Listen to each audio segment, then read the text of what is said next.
शाह साहब तो फरमाए त कलमो पढ़ा त काफर थिया,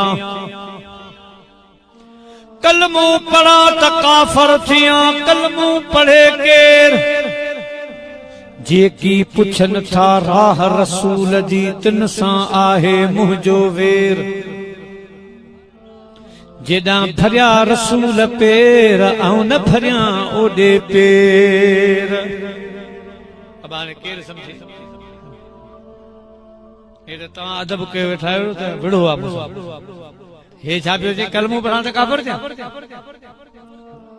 ऐं जेके रसूल जी राह पुछनि उन सां मगी वेर थो रखां दुश्मन आहियां उन्हनि जो न। मदीने जा साईं जॾहिं हिजरत करे पे आया, बकरार बकरियूं बेचारियूं, साईं करीम उते बीठा हा। उन बकरार सां ॻाल्हियूं कयूं, उतां रवाना थिया गारे सौर में। जॾहिं महबूब हलिया विया त काफ़र उते आया। बकरार खे चयूं, हे ॿ जवान आया हा, इहे केॾां विया? तूं मुस्लमान आहीं, पंहिंजो कलमो पढ़ी ॿुधा, इहे जवान केॾां विया? त हुन बकरार चयो, अॼु कलमो पढ़ां त काफ़र थियां, कलमो पढ़े केर?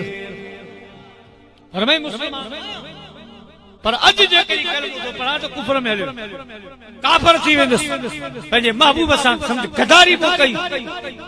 पाण जॾहिं ईअं चयूं त हो काफ़िर न, हे त असां खां वधीक दुश्मन आहे साईं। कलमे पढ़ण लाइ तयारी कोन्हे। पोइ भला हाणे कलमो पढ़ न, सिर्फ़ एतिरो ॿुधा त हे पेर केॾां पिया वञनि, इहे जवान विया केॾां? चयाईं त जेकी पुछनि था राह रसूल जी तिन सां आहे मुंहिंजो वेर। यानी जेके इन्हनि जवाननि जी पुछा पिया कनि उन्हनि जो त दुश्मन आहियां। बज़ाहिर हुननि ईअं सम्झो त हिन ही त मदीने वारे साईं जो एॾो मुखालिफ़ आहे जो पुछण वारनि खे बि विढ़ण लाइ तयार आहे। पर हुन आशिक़े रसूल जो मतलब जेके पुछनि पिया इन्हनि जो मां पक्को वेरी दुश्मन आहियां। वस हले त तव्हांखे मारियां, तव्हां चओ मुंहिंजो वेर आहे, मुंहिंजा प्यारा दोस्तो। ऐं चयूं भला इहो बि नथो ॿुधाई त पोइ असां सां गॾिजी हल, पेर रखणा, तूं बकरार आहीं, माहिर आहीं, असीं शहर जा माण्हू आहियूं, मारारी जा माण्हू आहियूं, होशियार आहियो।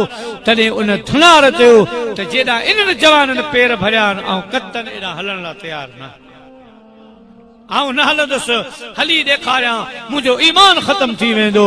मुंहिंजा प्यारा दोस्तो, हज़रत भिटाई घोट जहिड़ो इल्मु, चओ सुभान अल्लाह।